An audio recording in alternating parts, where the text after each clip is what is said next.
by popular demand. A lot of people ask me to have Lou DiBella back in studio because there's a lot going on in the world of combat sports, and in particular, of course, in the world of boxing. Let's not keep him waiting any longer. Is he here? Sweet Lou? Yeah, there he is. Mr. Lou DiBella, back by popular demand. That's nice, man. Requested by a lot of people. Nice to be requested. Man. Every time you come in, you're slimmer and slimmer. Well, I am slimmer. Every time.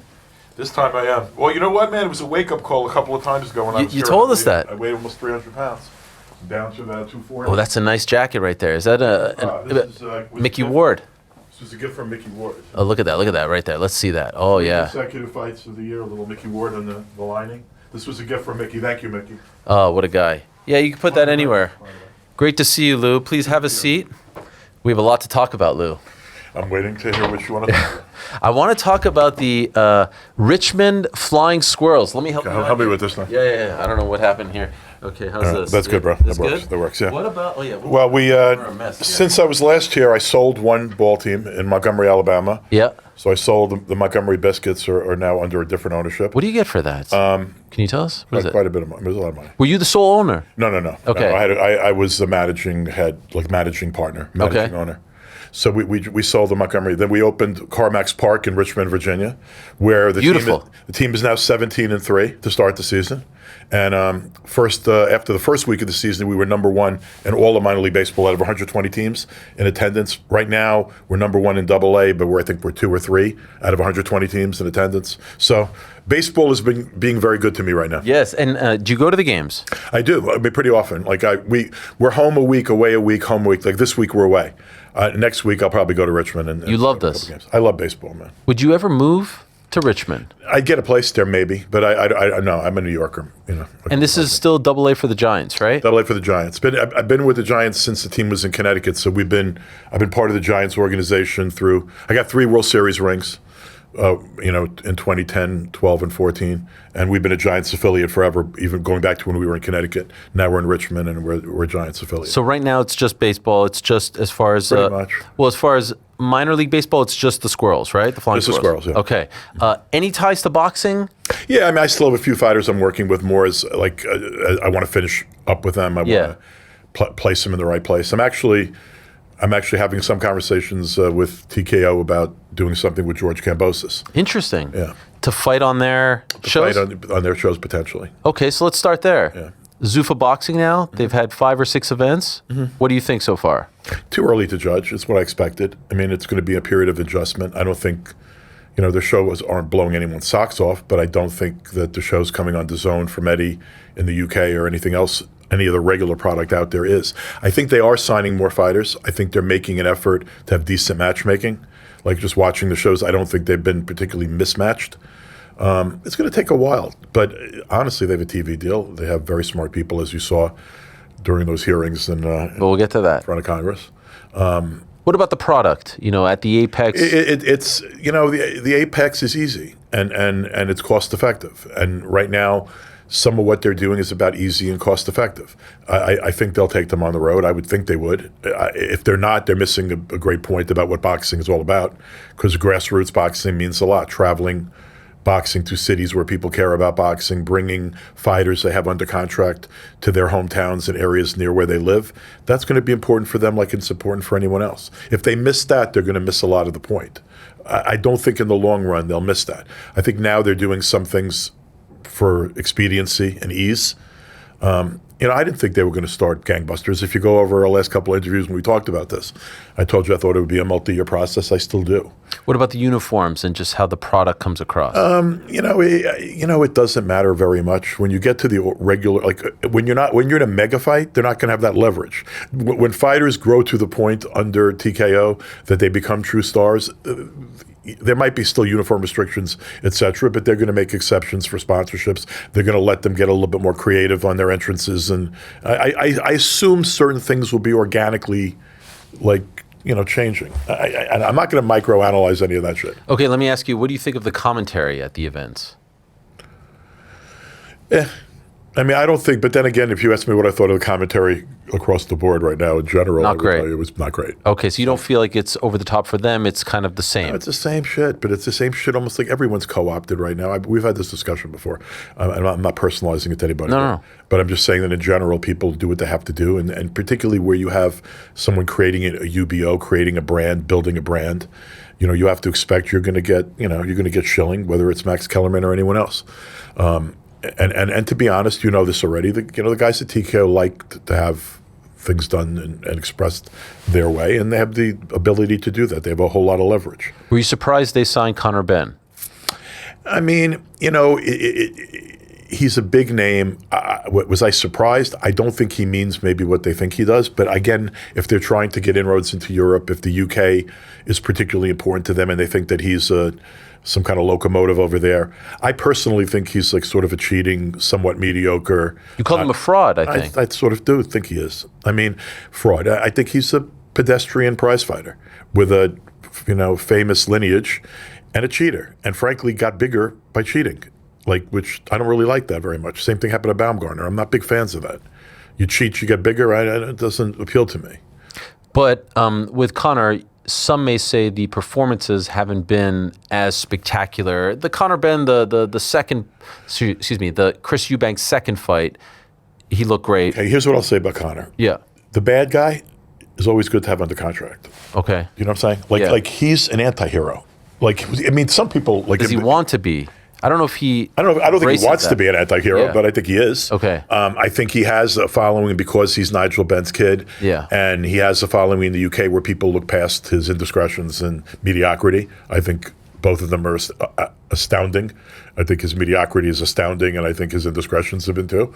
But a lot of people can look past that. But people like me, they want to see him get his ass kicked.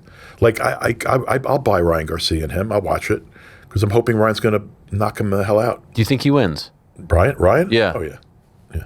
I mean, if he's right, I think Ryan. I have a lot of love for Ryan, even though we don't talk anymore. We at one point did, but I think when Ryan is head is together and he's giving everything to boxing and he has clarity and he's not messing around with stuff, I think that he's a very talented kid, and I think he's more talented than Conor Benn. Why don't you talk anymore? No, I said some probably things that bothered him when he was going off the rails around the time of the Haney fight. And, okay. I mean, I mean, to be honest with you, the things I was saying were truthfully out of concern and the fact that I always liked the kid. I always thought he was a very self-aware person. I always respected the fact he knew that he had mental health. I've in my life I've dealt with some stuff myself, so I know. I think it takes a lot of courage to talk about that stuff. But then when he really got off the rails and he started getting to things that, expressing themselves and saying shit that I knew wasn't really who this kid was, I said some things that were unkind, and me and him got into a little bit of a back and forth. I think I made his mother cry in a video or something too. Really? I mean, his mother heard some things I said and it got her upset. But I mean, if I saw him, I'd give him a hug. I mean, sure. I got nothing but love for the kid. But I actually think he's very talented. I think when his stuff is together, he's got tremendous leverage and power in his punches. He's a very exciting fighter to watch.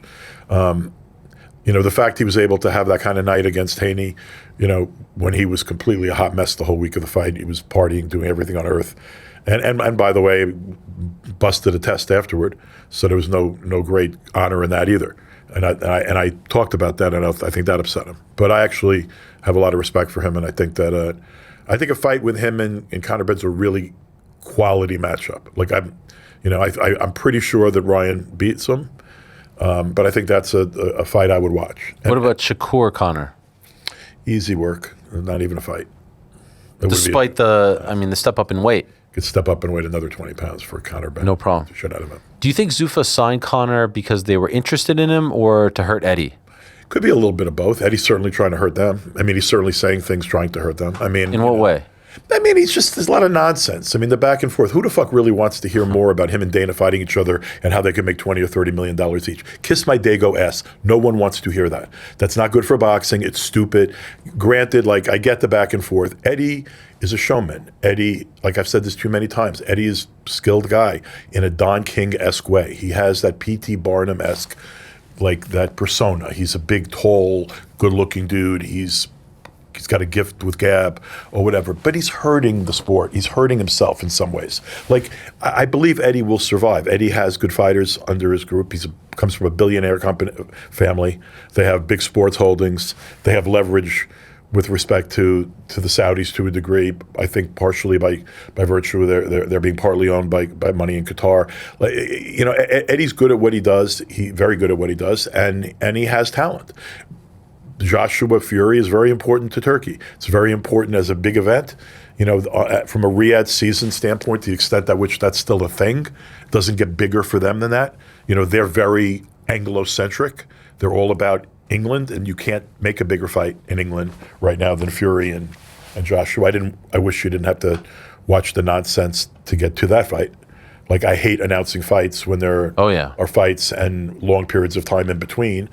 I hate the fact I'm feeling about Fury, Joshua, very much the way I felt about Mayweather-Pacquiao. And by the way, I was at Mayweather-Pacquiao because I wanted to see it, even though I thought it was 5 years beyond its shelf life. And Joshua and Fury is longer than 5 years past its shelf life.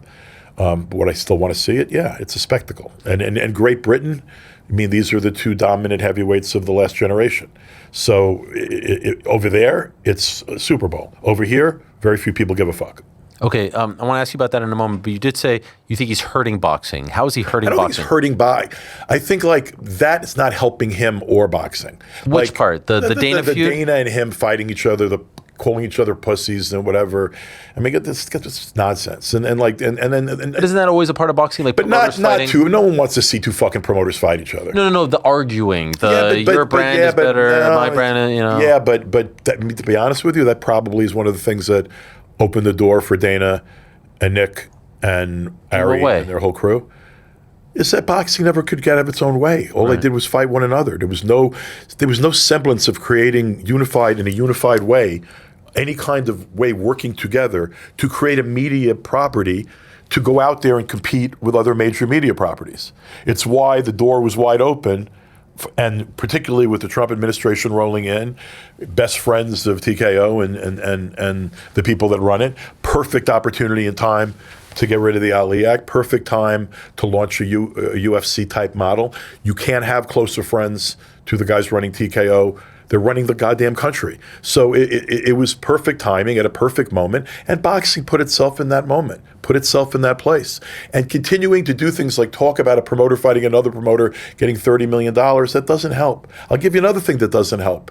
Christian Prenga doesn't help when you're out there shitting all over TKO for the mediocrity of their product. You're out there attacking them. They just started. They're not really doing product much different than the ordinary pedestrian shit you're doing on DAZN, and you're out there trying to kill them, but then you just made a guy that you're telling everyone correctly is a possible Hall of Famer. I think if Joshua beats Fury, he seals it completely. Oh, for sure. He's a Hall of Famer, and he's probably a Hall of Famer already. He's close. He probably is. Yes, he certainly shouldn't be in the ring with a doorman.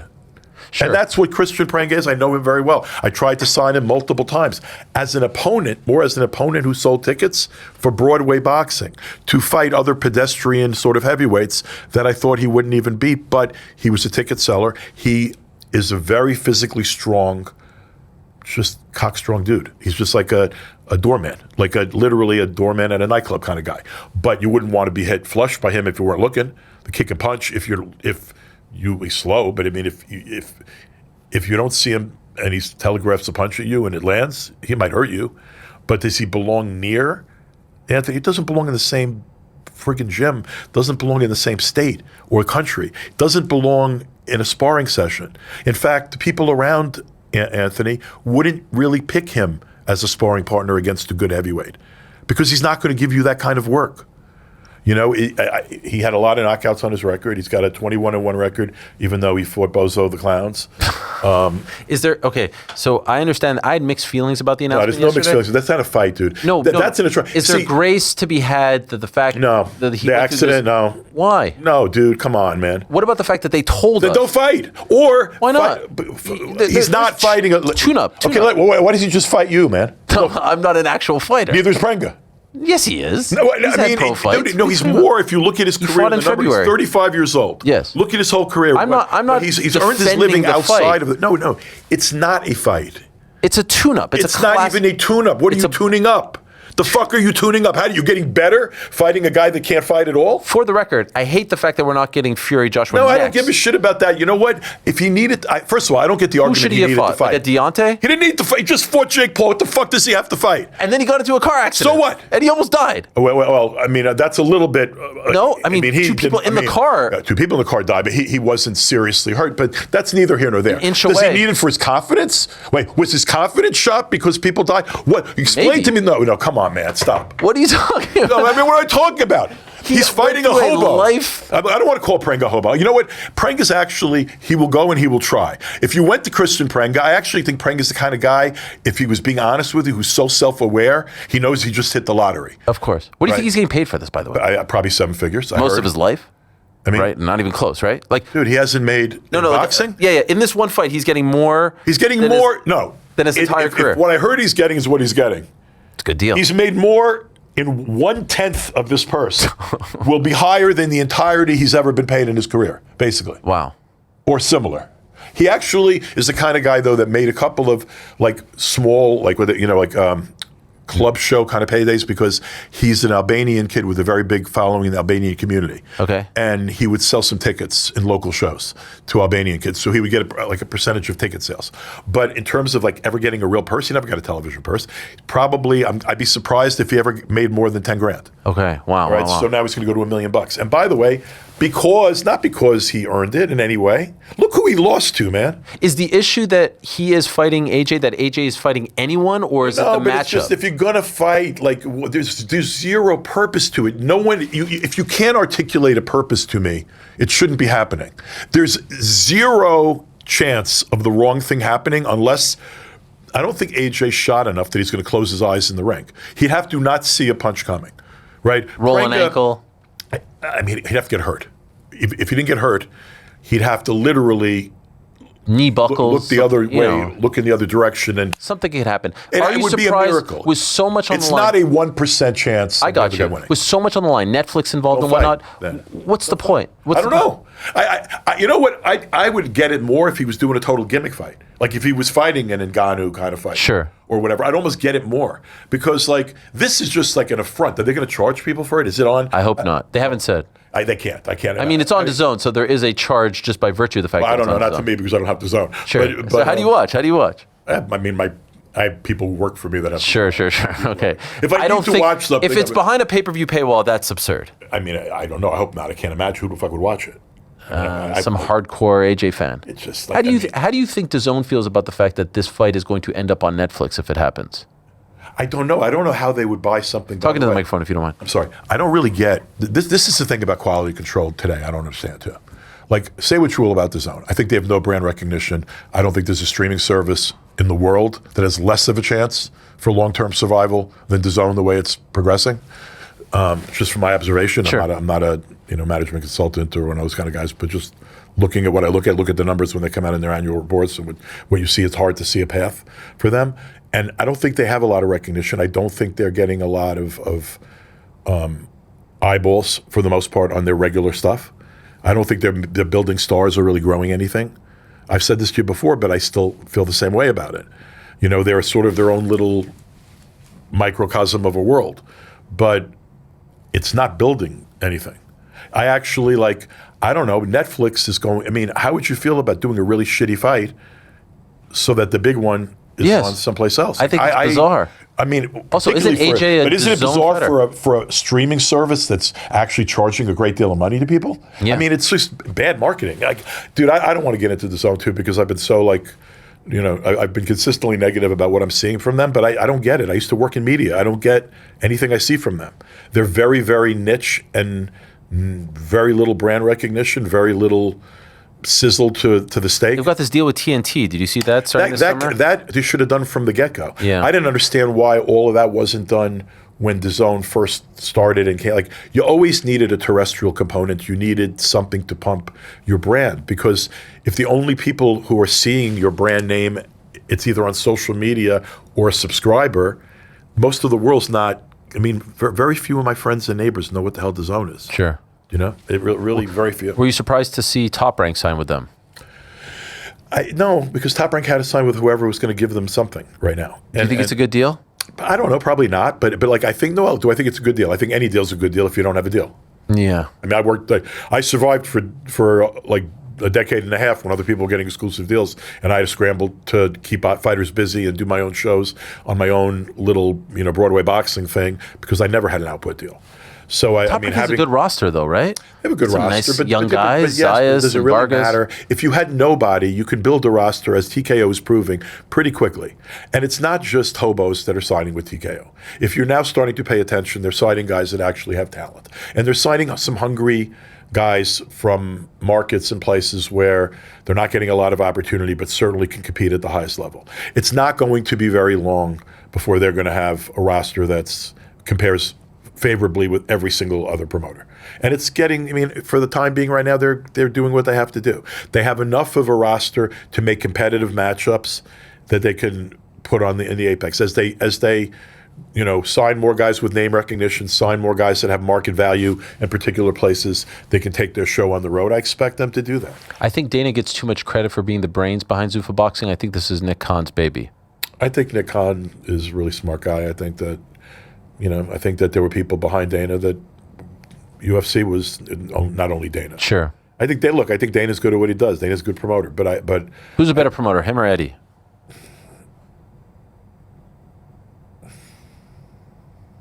Very different. I mean, Dana. I think in terms Why? of, I don't think Eddie has to like. They run a business at UFC. They have a model. They have a business paradigm that's their own. You could complain about it. You could say it's anti-fighter. You could say the old system was better and the new one's scarier. You could say whatever the fuck you want to say, but they know what they're doing. And to this moment in time, I can't find a surviving member in the boxing industry that I would really say today in 2026 has the wherewithal to know what they're doing and create their own thing. I haven't seen that from Eddie. I haven't seen Top Rank adapt to 2025 or 26. I've left. I didn't want to do it anymore. You don't think Eddie, Queensberry, you don't think these guys are surviving in 2020? No, I think they're survivors. They've been around for a long time. I think the old system's dying and dead. I think the old system's heading toward death. The old promotional system is heading toward death. I think Eddie, because of the strength of boxing in the UK and the strength of Matchroom's sports holdings in general, I'm not only talking about the boxing, the fact that they have a portfolio, the fact that he's capitalized very differently than most people's families. Eddie's family's most of a billionaire, right? So I don't think Eddie's going away. Do I think Dana has a smarter, more effective, more intelligent, better capitalized, better television connected thing going on than Eddie does? It's not even a question. What do you think of the hearing last week? It was exactly what I thought it was going to be. It's why I didn't testify. Did they reach out to you? Oh, yeah. Which side? Both. Both sides? Mm-hmm. Well, whose side are you on? Probably, I think it should have been called the TKO Act. I said that on my two previous visits here.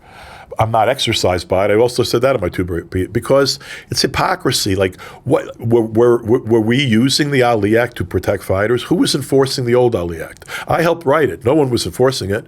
Was it helpful? Yeah, it was helpful by prohibiting some of what the new Ali Act's going to allow. However, were fighters protected? Was their health and safety adequately protected by the old system? No. Did the old system, does it make any sense to protect a system that has four champions of different organizations and often three champions if you go super champion, regular champion, interim champion in one weight class with so many champions that people don't know who's a champion, where people, where the judging is connected to the ratings organization, and God knows how often you see suspect judging and you know that it's co-opted by the connection between the ratings organization and the selection of judges. We have an old system not worth protecting. So I spoke privately to the people that on Ted Cruz's guys and the people on the committee that were the Republicans. I told them exactly what I thought, the truth, like what I thought. I laughed at them thinking it was called the Ali Act. I told them it should be called the TKO Act. I also told them I wasn't inclined to testify against it. And I'm not inclined to testify for it. It is what it is. By the way, couldn't the WBO or the WBC get together with Eddie, one of them, and create their own UBO? Yes, but he has said that he's not interested in doing that. but he's interested in supporting an old system that has 4 different motherfucking groups giving out fucking belts, and often to 3 and 2 people at the top of each weight class. So he wants to support that. See, this is why you ask me who's smarter. Dana's smarter. Okay, he's smarter. At least Dana and Nick understand something. The old paradigm was intrinsically broken, beyond being fixed. What do you think their ultimate goal is, though? To take it over, to control. But when they talk about a legal monopoly. When they talk about the safety, the belt, They don't give a fuck about safety. They don't give a shit about that stuff. do you think it's ultimately about not wanting to share with the fighters? Look, the hearing was a mismatch. Like, here, there's a bunch of shills, okay? All the regulatory shills. There were shills. There were a bunch of fucking shills. The dude sitting up top. Shills, Yes. for the most part, okay? You had Nico, Yeah. who I like, and I know Ali his Walsh. parents very well. Yeah. And I like Nico. I think his grandfather would be proud of him because I think Nico really believed what he said, and I think he went there of his own desire. And It was volition. impressive for a young man. It was impressive because I think he felt that way, and his grandfather I know his grandfather would have been proud of that, of the fact that whatever, even if his grandfather would have disagreed, but he wouldn't have. But I think that the fact that he took that step was very cool. Oscar versus Nick Khan is a mismatch. What do you think of Oscar? I mean, to be honest, he sold fucking Ring magazine to Turkey. He said he regrets it now. Okay, whatever. You should regret a lot of things. I mean, and the other at thing least too he is you says should it. regret the fact that he helped usher in exclusive contracts with television. Happened around his time. He was looking the same way. He wasn't looking to work with other people. He was looking to stomp out other people the same way he feels that. Is there something to be said for at least the fact that he went? He at least went out there. But it was every promoter should have gone. Sure, I mean, who's but he still did. doing it? I'm not He doing did. it. Okay, good for him. I mean, I'm not faulting him for it. And by the way, I'm not saying that he didn't make valid points. I'm not saying his points weren't valid. I'm saying that it was a mismatch, and I'll tell you why. Now, first of all, if I was there, I could have played with Nick. I could have gone after Nick a little bit. Would have loved to see it just because Yeah, because I'm smarter than most of the people, than anyone that was pretty much up there. And Nick was the smartest guy in the motherfucking room, and that was pretty obvious. But here's one on for Nick. You're sitting there and you have the nerve to talk about the $200 a round minimum being better than the minimums in 47. I've never paid anyone $200 a round in any fight in 26 years since I became a promoter. I never paid anyone that little. It's an atrocity to think that. But to sit there and act like this bill is protecting fighters. Think about this. Well, actually, you fact checkers, have someone look this up. I don't think there was a single fighter in the United States of America last year that fought 100 professional rounds. I don't think there was one. I really don't think there was one. Okay. And if there was one, it would be really cool, like bit of trivia, because I don't know who it would be. Okay. Fighters don't fight 10 round fights in 1 year. No. Okay. If you're getting $200 a round, before you pay your trainer, your manager, your cost of training, whatever, $200 a round is $20,000 for 100 rounds, which no one ever fights. $20,000 puts you squarely below the line where you are destitute in the United States of America. You're a poor person. So to sit there and it's like let them eat cake. Like, well, we're putting a 200 minimum, and come, Nick, you were better off not. But that was a talking point. Sure. See, Nick's talking points were the insurance, the 200 a round, because these are all bullshit protections. They're not protections. It's a TKO Act. It's going to allow them to create a UBO. It's going to allow the UFC model to be rolled out into boxing, and that was its intent. I'm just. What I would have asked if I was on the other side was, why don't, if you guys feel so strongly about the minimum per round and the insurance, just do it like you did in the UFC. They've introduced these things in the UFC, health insurance. Look, I've always believed. We know what it is, though. So just be honest about it. There's going to be a collateral benefit from the TKO takeover or attempt to take over. It's going to benefit the poor/middle class fighter. Because in boxing right now, they are destitute. They don't even exist. There are people not paying fighters. There are fighters literally fighting for free. There are fighters fighting in shows that are uninsured. There are fighters fighting on shows for tickets that literally don't make 5 cents fighting and are getting brain damage for free. Okay? So there could be an aspect of which the TKO thing helps the guy in the middle. You sign a contract with TKO, they're going to live by their contract, you're going to be insured when you train, you could use the Apex, you get free meals if you're out west, and you want free meals delivered when you're training. There's certain benefits to it, and they're promising people a couple of fights. I mean, 2 fights a year is not much to survive on, but you know what? It's still a commitment, and I believe that they will meet their contractual commitments. So, in certain ways, it'll help. Where Nick had all the advantages, and where the hearing was such an unfair fucking it was just like it was just a mismatch, was how could you possibly protect the status quo in boxing? How could you possibly, like, that's why I wasn't there. I'm not a fucking hypocrite. One of the few things I walk away from this business with after 35 years is, I think, fairly complete credibility. I've been fairly consistent about what I believe and what I say. I don't really give much of a shit what you think of me, or if you disagree with me, you're entitled to. But I don't really hide how I feel about things. I think I try to give an honest assessment of my feelings and opinions on stuff.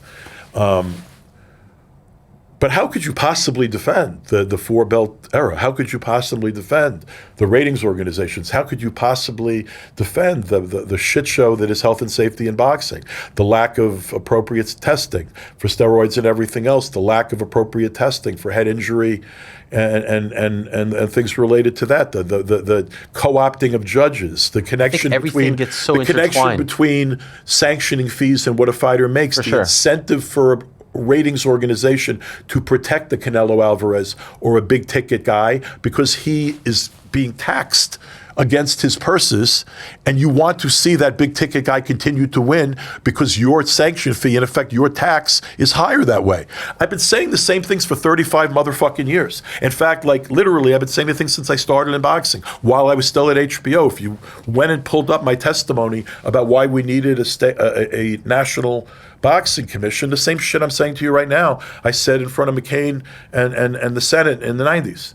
Does it not feel like when they're up there and Ted Cruz is like, who's the middleweight champion? They're all goofing. The whole thing was a shit show, kangaroo court goof, and I knew it was going to be. It's fait accompli, right? And I said it's a fait accompli. It's been a fait accompli. So let's move on with it. Well, it's been a fait accompli before the hearings. It's been a fait accompli once Donald got reelected. Right. It's been a fait accompli.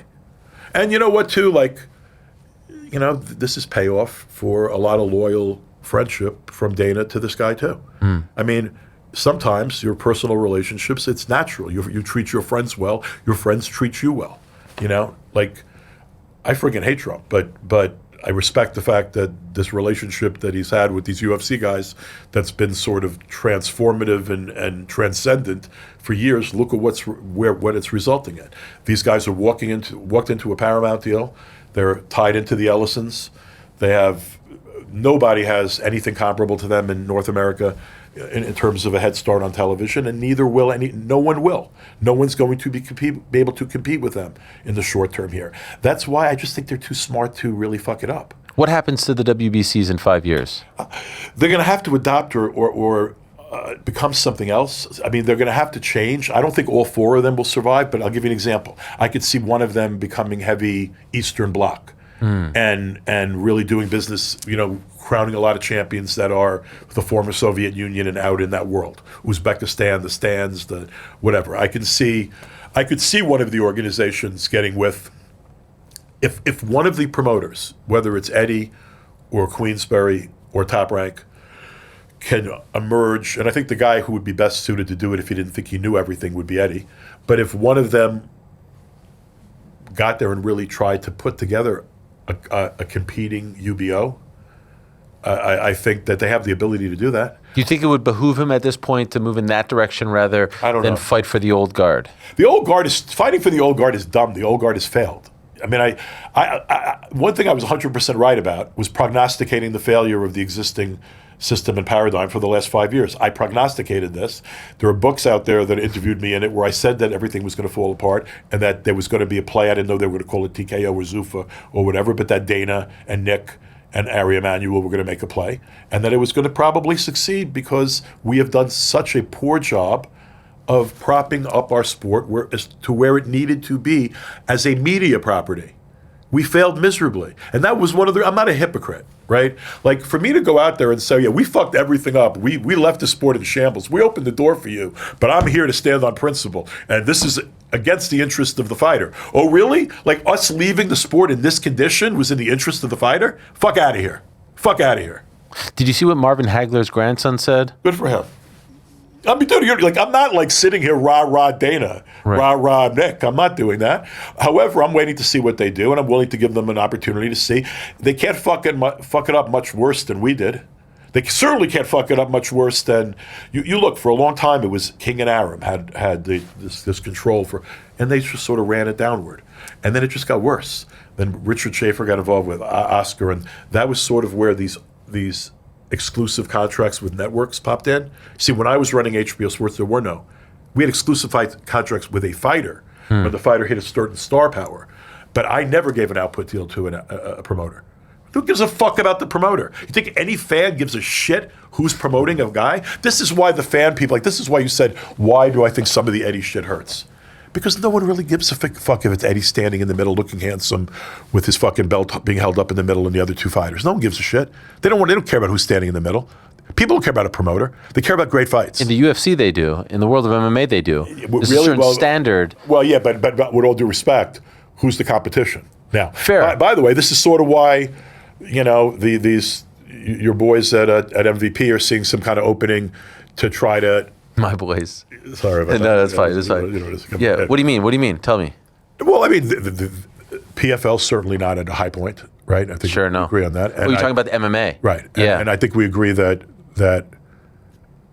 there's not really right now a particularly strong competitor. No. It's wide open. It's wide open. So for them, how do you feel about their moves? I mean, some of their moves, I think I understand. Some of them I don't particularly like them. Like what, the women's? Oh, like them as people. I thought I don't like the whole thing. No, some of their moves I like. Also, some of the moves I don't like. Did you watch the first show on ESPN? I did. I think they're making a mistake. I think it's a fault of their structure. I respect the roll-up. And clearly they're creating a UBO at some point. Clearly. I mean, they'd be crazy to have all these champions who work with 4 organizations be dumb as shit. But at some point down the line. Yeah. But I think rolling up, trying to get all of the women was not a bad concept. I do think it's a really bad concept doing all female shows, show after show after show. Why? Because it's just not great product. It's much better when you have a show that's mixed. It's also Undercard had men. I mean, Undercard, like where on TV? I didn't even watch it. I didn't watch it was on ESPN Plus. I don't know. But yes, the main card was women. My point is the main card should be split. And also it should be 2-minute rounds for women. I'm not going to get into the health and safety aspects of it, even though it's completely clear. But I will get into the fact that it's a different pace and a lot more fun pace for the girls. They're not going to be big knockout artists for the most part, whether it's 3 or 2.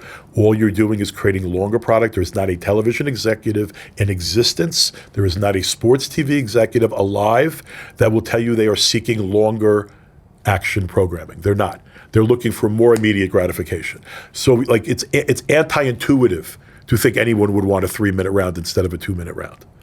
And all the arguments are incredibly stupid. But I would be mixing up the men and the women on the main cards. Now, right now, they don't have the benefit of having that. They have a tremendous stable of women in terms of talent, and not that most people know who they are. They don't, but they do have a tremendous, like just in terms of sheer numbers, and also they have a lot of talented women. I'm not going to say they don't. They do. Are you surprised Amanda got so big? No, I mean, but no, I'm not surprised. But also, she got big partially because Jake moved to Puerto Rico, and they operated out of Puerto Rico, and they're the ones determining what she got paid, and he's been very good to, like, they have the reason that her what does and her him team moving to Puerto Rico have to do with it? A lot. You don't think she became essential to him. He wouldn't have survived that last fucking thing with Bad Bunny if but that was long after. No, but it doesn't make a difference. He moved his whole operation to Puerto Rico. She was already, even though not making any money, iconic in Puerto Rico. It was a good mutual move. She served some of his and don't think that it's all like, look, Jake's been a tremendous benefactor to them in terms of moving their whole needle of her. She's has every reason to be grateful. I'm not 100%. But she served great interest for him. You even saw that she didn't like embrace him outwardly, but she didn't attack him either. But you even saw that with the Bad Bunny bad publicity. Part of the reason it blew over partially was because of the relationship between Serrano and him. I don't know. I have a hard time believing. Like I don't think there was that show was on ESPN. I saw the numbers. It's like 400,000 people. They said viewers. I don't know. I don't know for sure. I mean, I don't know. I saw a tweet. I mean, it wasn't like it was like sort of similar to the Meh stuff that when Top Rank was doing a pedestrian show, that was sort of what they did. Like, the low end, that's sort of what they did. So it wasn't like it was a mind-boggling, awful kind of rating. People watched. There was some people that watched. You think they want to just have like an MVP belt? I think they want to. I mean, I don't know if they do or not. I think that they made a move into women's sports at a time where, even if the economics don't seem to justify it, there's a need for sports programming. Women's programming is being valued. There's been an elevation in the WNBA kind of stature, and women's sports are, there's a pro softball league. You're seeing investment in other women's sports. They are, in this part of the world, they are women's boxing. And in most of the world right now, they are the dominant force in women's boxing. So they've accomplished that in a fairly short period of time. As much as I might dislike them, you have to give them credit for that. But you also have to sustain eyeballs and give people programming that they're really captivated by. Listening to Baumgartner talk about herself, realizing she only sold 2,500 seats at the theater at Madison Square Garden for her last fight, and she doesn't want to fight anybody because she thinks she's bigger than everybody. This is part of the illusion of Jake Paul world too. Like, I don't think there's a lot of clamor in the general public to see Alicia Baumgartner fight anybody.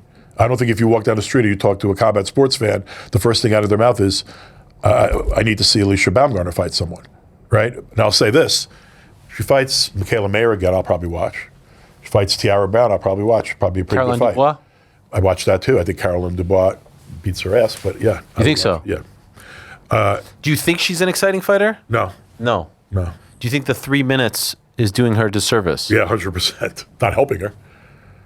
She's not knocking anybody out. She's not scintillating anyone in that extra 60 seconds around. She's not a power. She wants to fight Katie Taylor or Amanda Serrano. Because they're shot. I mean, good. Big names. Jordan Maldonado's not letting Amanda fight her, and if he did, he'd be crazy, and he's not crazy. I mean, he's protective of Amanda. He's been protective of Amanda. Is Amanda shot? She's old. Of course she's shot. I mean, just look, dude. Katie shot? Yeah, horribly shot. Katie shouldn't even be fighting. You don't think so? Go listen to an interview. She's got one left. I'm going to a challenge to you, Helwani listeners. Okay.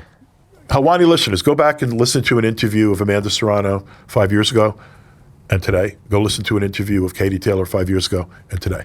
The speech? Just the speech. Okay. And I see that in overwhelming majority of male fighters, like ones that have had those length of careers, that have been in wars, that are great fighters, particularly ones that have rumbled. And Amanda's been in rumbles. Katie Taylor too. And Katie, it's even more obvious. I think Amanda, it's less hit you in the face, but lately it's been hard for me to listen to interviews with Katie. Okay. She just sounds. She shouldn't be fighting. She doesn't need the money. I don't know why she's fighting. By the way, if she's going to fight another time, it should be an easy touch. Let her have a victory lap. Croke Park, they're talking, the big stadium over in Dublin. Well, go do that, and she should fight whoever the fuck she wants. And it shouldn't be about passing a torch. She's been a great enough fighter. She's entitled to go out on her own terms. She doesn't have to fucking fight Alicia Baumgartner. And who is Alicia Baumgartner to call out Katie Taylor or Amanda Serrano? Go fuck yourself. You're sitting there saying you don't want to fight Michaela. By the way, she ended a career of a woman named Christina Lentardenu that I promoted. And Christina gave her hell. And then she flashed positive for the roids and after the fight with Christina. Christina's never had a payday again. Okay? This girl's making millions of dollars. She was embraced and let back in. Typical boxing nonsense. She cheated and got bigger. Conor Benn syndrome. What do you think of Keith Conley, the manager? He's a fucking smart guy. You have a good relationship with him? Very good, but he's a little he's a Sharpie, man. I goof on him all the time about he's taking advantage of the nature of the market in boxing. He knows how to play different players and people. He knows how to keep lines of communication open in various directions. Say what you will about him. If he's going to do something that's going to piss people off, it's generally in the interest of his fighter. If you're a manager, if you want a manager, you're a fucking fighter, you want a manager. You want a motherfucker that's just takes no prisoners. You want a shark. You want a killer. Same way, I just have been in a position lately where I had to go out and hire some lawyers for some baseball-related legal matters. And when you're out there hiring a lawyer, you shouldn't be looking at you should be looking at who's going to give you the most effective representation. Who do you think is going to have the most gravitas with the people that they're negotiating with, looking across the table at them? It's the same kind of a thought process the fighter should be going through. And you could think Keith is the biggest prick on earth, and Eddie does right now, and he doesn't want to. He says he won't work with him. Meanwhile, when it was to his advantage to work with him, he was the first one to kiss Keith's ass. Well, he said he didn't play fair. He didn't play nicely. Well, whatever. He doesn't play fair with anybody. If Keith thinks that he's going to play fair to the best advantage of his fighter, and if the best advantage of his fighter means being unfair to an Eddie or a Lou DiBella or a Queensberry. These would be the good guys to be in business with now, right? Like you would say, like to be in business, Berlanga, Hitchens, Ben, these are the guys, TKO, Zuffa, that you would want to probably cozy up to. I mean, I got to be honest with you. I don't think it really matters. I know if they're doing things the right way, those guys are largely irrelevant. No one's going to know who Richardson. No offense to Richardson, who's a good fighter. In 5 years, no one's going to give a fuck about Richardson Hitchens. Okay, or any of the other couple in Berlanga, no one's give a fuck. Doesn't matter. What they're going to be able to do is build their own Berlanga, build their own Richardson Hitchens, and not have to pay them what they're paying Berlanga and Richardson Hitchens right now. Maybe no fighter in the history of boxing, and this is a tribute to Keith Connolly, and a little bit of a tribute to Berlanga, and a little bit of tribute to Top Rank, understanding you could take a mediocre fighter and feed him 15 ham sandwiches to knock out, and after the 15 ham sandwiches, he's 15-0 with 15 knockouts. Right? So a little bit of tribute to everybody that those guys, Berlanga's the most overpaid fighter, one of the most overpaid fighters in the history of boxing. But good for him and good for Keith. And to some degree, that's another, silver gold star for Top Rank that always knew how to build fighters, no matter their level of talent, whether it was mediocrity to greatness. They always had the matchmaker to know how to get that mediocre guy to the same 15-0 that they brought the superstar to. Right, and that's but for in the long run, Africa, Berlanga, they don't matter. What matters is, are they going to be able to create something where they have the expectation of fighters that they're going to fight a tough fight 2 to 3 times a year for a reasonable purse that's reflective of the marketplace, quote unquote, not inflated, and stick with the TKO brand. Become a Zuffa champion, or whatever they're going to call their champions. I don't know if is it a Zuffa belt? Zuffa, yeah. All right, whatever, Zuffa champion, and build their own attractions. What do you think of the Jai Opataya situation? Because he clearly wants to still be an IBF champion. Yeah, but fuck the IBF. Who gives a fuck about the IBF? But he's bothered by this. Yeah, but dude, he's bothered by. He should be more bothered by the fact that. But he signed up. He knew. They said. Okay, well then, you know what? He signed up for a reason. He signed up for an economic reason. I know a lot about that So market. how do you feel about how the IBF handled it? Because they showed up, right? I don't think the IBF was wrong to either. I mean, he signed with TKO. TKO's made its desires and its policies clear. I mean, TKO's clearly trying to close these people down. I mean, look, everybody's got to be real on both sides, right? From a Jai Opataya standpoint, you got to understand something. Like, he's had a hard time making a living. He's a great fighter. I mean, he's a great fighter. He doesn't mean very much in Australia even. Like, he's not, I don't even necessarily think he's the draw that George Kambosos is, even right now, over there. Like, George achieved a different level of sort of like, crossing over. Sure. Well, he had the massive win, right? Well, and then a couple of big fights in stadiums. Yeah, Devin Haney. But he had Opataya's a terrific fighter, But he hasn't fought anyone. It takes 2 to tango, right? Yeah, but who's give me a big name, a cruiserweight. Well, the one that we wanted to see was Zurdo Ramirez. All right, but that would have been a big one. Yeah, but so what? I mean, unification bout. And if Turkey wants to pay for it eventually, it'll happen. What about this weekend? David Benavidez moving up to fight Zurdo. This weekend has Inoue Nakatani in Japan. That's the fight. That's a fight. That's what I want. No one's talking about it here. Because it's in Japan and it's at 7 o'clock in the morning? Will you wake up for that? No. No. I'll watch it when I wake up. I almost went to Japan for it, but I had a wedding. I've got a wedding. But why would you go? Just to... I've gone to a number of us. First of all, Mr. Honda, Akihito Honda, who he's not his promoter so much anymore, but Honda runs the media for Japan. Okay. And he has run all the big events for... He invited you? Yeah, he's a close friend. So I've gone there many times to... It's going to be incredible. Oh, it's going to be... Look, the Tokyo Dome sold out. It's spectacular. I went to Inouye's fight about a year ago, and it was spectacular. In Japan? Yeah. Oh, wow. I would Yeah, it was love to spectacular. experience I that. mean, any one of those big, and also Nakatani's got a chance. Yeah, man. I don't think he's going to win, but he's got a chance. It's going to be amazing. It's gonna be good. Japanese That to me fighters. is the fight. I don't give Zerda much of a chance with. You think Benavidez wins? Yeah, easy. And then what do you think happens? Who the fuck knows? Maybe he fights better Biev? I don't know. Bivol? I got to be honest with you. I don't give a single fuck about Beterbiev. I don't give a single fuck about Really? Bivol. I don't. Why? I They don't had think two either of the one of best them- fights. I don't think either one of them is particularly compelling personality. I don't think they're Great particularly fighters, I don't though. think they're- Better Biev. He's like I a just freaking I am machine. I'm not a big fan of. I'm just not. I mean, I don't really. I would watch. Like I would like to see. Look, Benavidez against Beterbiev is a hell of a fight. It's a tremendous and I fight. would certainly watch. Yeah. All right, I'm not belittling it, but I just, those guys have only fought a couple of fights against each other. As a result of that, light heavyweight as a division hasn't developed.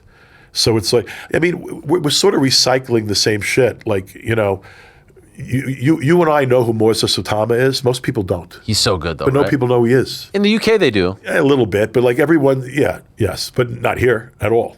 How good is he, though? And by the way, Yeah. here people don't care that much about. Don't make any mistake. You think people really care here about Joshua and Fury? Like, do you get a sense the average sports fan here gives a Not fuck? really. It's a stretch. The stretch. Yeah. By the way, there was a reporter in the UK, Chris McKenna, reported today that Fury is going to take another fight. Of course he is. I mean, what are we doing now? But this is how this works. Do you think it ever happens? I don't know. Probably. Yeah. Why? Too much money. Not to. Because of Turkey and Yeah, too much Netflix? money. As long as Turkey's. What do you think's buzzing going around. on with Turkey and Frank and Eddie? Do you feel there's if you read the sports, which I know you follow everything, Liv is sort of fading away. Their I don't investment. think and anyone that's sitting here hoping, and I think I'm not saying hoping. I'm saying I'm not saying you're hoping, but there are many people who are hoping, as you know. hoping what? Hoping that the Liv thing is a precursor, possibly, to the Saudis pulling out of boxing. Yeah, what do you there think? are that. No, I don't necessarily believe that. First of all, I don't believe it for a number of reasons. One, I don't think that TKO and the lawyers and the smart people around them, considering how they handled brilliantly the whole play with the Ali Act, I don't believe. I believe they have their money. Come closer to the mic, if you don't mind. So I believe they have their money secured. Like, I don't think they would be in a They don't position- need Turkey to survive. No, It's but, well, absurd to I bet. suggest that. I guarantee you, though, they already have the I guarantee you, whatever. I see what you mean. Whatever the Saudi funds investment was, is I would bet in the bank. Got you. I bet they're not going to have to chase their initial Where's our seed money? Yeah. Now, if after that seed money runs out, the Saudis would make a decision that they were leaving boxing to some degree, wouldn't that almost be a great result for TKO? You got your seed money, you got you got a big bag to pay your initial expenses and start you off in this thing, and your partner's going to walk away. Now, I don't think that's going to happen so quick. Sure. I also think that Turkey is so wealthy personally that he might even be able to Ring magazine a little bit of the investment Just do it money. himself. To some degree. As I a don't like, businessman, he yeah. might be able to. Do you think there's a chance that he just sticks with those guys and says, I'm not working with you, Eddie, I'm not working with you? Frank and him, they seem I think it's complicated for the time being with the zone and the connections and the Saudis own part of the zone. Yeah. But then again, you got to look at how you see, you got to take one step further. Ariel, the Saudis and the Qataris, the UAE, they're so invested in American media right now. Yeah. Larry Ellison family and Paramount, the people that TKO's deals with, the company's 45% owned by foreign money. And the foreign money is Arab money. It's Saudi money, Qatari money, UAE money. Pieces sort of are connected. It's all intertwined. It's intertwined. So you don't think he's leaving anytime soon? No, I don't think so. And even if he feel did, I like- don't think it would kill. I think that the This momentum. Boots fight coming up, Yeah. people thought it would be like a ring card or something like that. There's no involvement. Yeah, who is that on the zone? That's on DAZN. That's and a it's pay-per-view. It's Top Rank and Matchroom. Top Rank, Matchroom There's pay-per-view. Dubois Wardley next week, no involvement. It seems like none of the Queensberry cards have. Well, I also think that, if you're reading the stuff that may have a degree of truth, Benavidez. there's been a dial down Yeah. on how much money the Saudis are spending on Riyadh season. They haven't abandoned it, clearly, but there's clearly been a dial down in what they're spending. That may explain why they're not attached to these particular fights. Do you like that fight? Boots, Which one? Boots Zayas? I think I know what's going to happen. What is going to I happen? don't hate the fight because I like Tickets. I saw the seating chart. Tickets selling. It should. It should. What's going to happen, by the way? What? What do you think is going to happen? Boots is going to win. You think so? Yeah. Too soon for Zayas? Yeah. maybe. I think, well, it's interesting because they've both been babied a little bit. But Zayas is so young. Zayas is really young. Yeah. And I don't think Zayas has the man strength to handle Boots. I love Zayas. I think Zayas is a great kid, and I hope he makes it a real fight. And it's not the end of the world if he doesn't win. Sure. If he can show that he can hang with Boots and that's a competitive fight. It's not the kind of fight that It feels a little bit like Garcia Tank. Yeah, credit to you stepping up, big opportunity. Yeah, yes, I agree. You know what I mean? I agree with that. I do agree with that. I think I'm pretty certain that I know what's going to happen. What do you make of what happened with Ortiz and Golden Boy, Virgil? I don't know enough about it to make a firm judgment. There's a lot of loyalty is not a big thing in combat sports. It's one of the reasons why I think UFC figured out a long time ago that, when you control the whole thing, you don't need loyalty. Right. Loyalty's never been a big thing. That being said, also, I don't know. Oscar seems to have more than his fair share of disputes with his fighters. There have been a number, that they happen fairly often. I don't know enough to make a particular judgment, so I don't want to do that. I'll leave it at that. If one of your good friends was, let's say, the president of the United States, and you were in a room where you come to find out that an alleged gunman was about to try and shoot him, would your reaction to that scene be that it was effing awesome and that it was one of the cooler things you've ever experienced in your life? No, but like, come on. No, that would not be my result. It was an absurd reaction. Well, not to mention the fact that there were Secret Service people who were putting their lives on the line, that people could have died, and you're like, that was awesome. Like I just went on the freaking roller coaster at Six Flags. His reaction was exactly the same reaction that seemed to happen with Hegseth. If you looked at all the smirks and the humor and everything coming out of all the people around him, did you hear what he said? Like I heard what he said, the happiness, the giddiness. It doesn't. Come on. You think a lot of people there were really afraid of their lives? Did Trump even look to you like he was afraid for his life? They took the vice president out before they took Trump out. I mean, I'm not going to fault Dana for that. Look, dude, Dana hangs with these people. I hate these motherfucking people. I can't think of anyone that I probably disagree with more fundamentally on more things than Dana. But I'll say this for Dana, that I have respect for Dana about a lot of shit. I respect the fact his friends that I hate them. But I respect the fact that he don't give a shit, that those are his friends. No one's going to tell him who his friends are. The same way no one's going to tell me who my friends are. That doesn't trouble me. I can deal with that. I would never react that way. I'd be under the motherfucking table. Okay? But like, dude, he's the kind of guy that's hanging with, like him and Rogan are hanging with RFK. They're hanging with fucking Hegseth and these people. These are their boys. Why would I expect a different kind of reaction than I would get from the Trump administration? These are their boys. He's entitled to react the way the fuck he wants to. Of course he's entitled, but if you are so pro, I don't think there's much. Like I don't see the issue of it. Like would I have reacted that way? Dude, it's just absurd. It's absurd to walk Donald Trump right after fucking people are being shot in the street when you have an Epstein fucking file scandal all over the world, marching this guy through fucking your events like he's a hero and doing a birthday event on the White House lawn. All this fucking shit is crazy. However, are they entitled to do it? Yes. Yes, anyone's entitled. I like it? I fucking find it reprehensible. At the same time, in a weird, perverse way, do I respect the fact they're doing it? Yeah, because he don't give a single fuck. Dana doesn't give a single fuck. Sure. They don't give a single fuck. Will you watch that event, the White House event? No fucking way. You won't watch it? Fuck that. Some good fights. I'm not watching that. Why? Fuck that. Trump's birthday? Fuck that. I'll be on my boat. I'll do something fun. Celebration of 250 years. Fuck out of here. Stop. I'm not watching that shit. Fuck out of here.